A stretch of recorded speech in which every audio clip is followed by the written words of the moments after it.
Hi everyone, it's Simon Keeling here at weatherweb.net on Monday the 27th of February. Thanks again for watching. This one's a little bit late, so apologies for that. Been working on the forecast for March.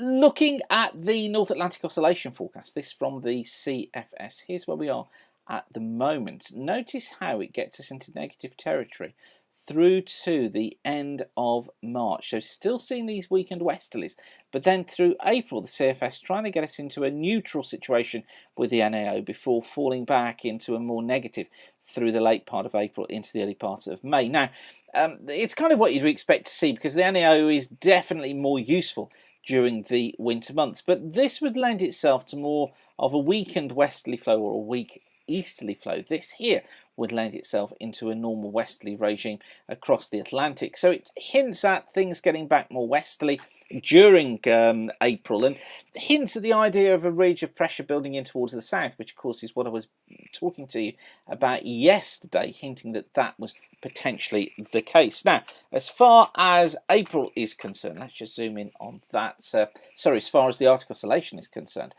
we're dipping negative here over the next few days through the beginning part of March, but then we're kind of around neutral to positive territory. This indicating that the westerlies trying to get themselves back together around the poles, so hinting that things may not be as unsettled as they have been, or certainly as cool as they have been. We could be seeing a change in pattern taking place there as we get through into the latter stages of the month.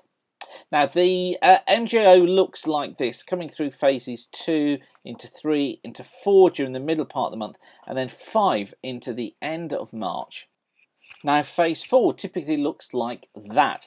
Trough across the UK and a chilly west to northwesterly flow, and pretty unsettled conditions with the ridge starting to build in the Atlantic. But then towards the end of the month, as we've just seen, phase 5 kicks in, and that shows a ridge building into the south, high pressure down here, ridge through here, and improved conditions. That's what basically we've gone for in our March preliminary forecast. I'll have the full update for you tomorrow, but that's where we went with the prelims, and it's where the MJO seems to go just at the moment. Now looking a little bit further ahead, this is an interesting one from the Jamstech model, and shows quite clearly the cold pool that's been in existence west of the UK for some time through March, April and May. Notice here that we've got El Nino starting to kick its way back in again. It sees this through June, July and August. Stronger El Nino here across the central parts of the Atlantic. Notice that cold pool building towards the west of the UK, and then through September, October, November,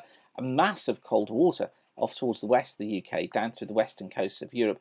El Nino in effect hits these two features that really are going to have the main impact through spring, summer and autumn this year. And of course we'll keep you updated throughout on exactly what happens with those. But for the time being, I think the focus really needs to be on the idea of the NAO potentially getting into a weaker pattern during April, taking us into that neutral pattern, which hints that that westerly wind is likely to be breaking down, and particularly as we've just seen from that phase 5 of the MJO, that building really from the build of pressure across the south of the country towards the end of March. Now, if you want more detail over the next 5 days, Gary's got that for you, and of course we've got the 2-week planner online as well. But for now, whatever you're doing, thanks again for watching, keep the sun shining, and bye for now.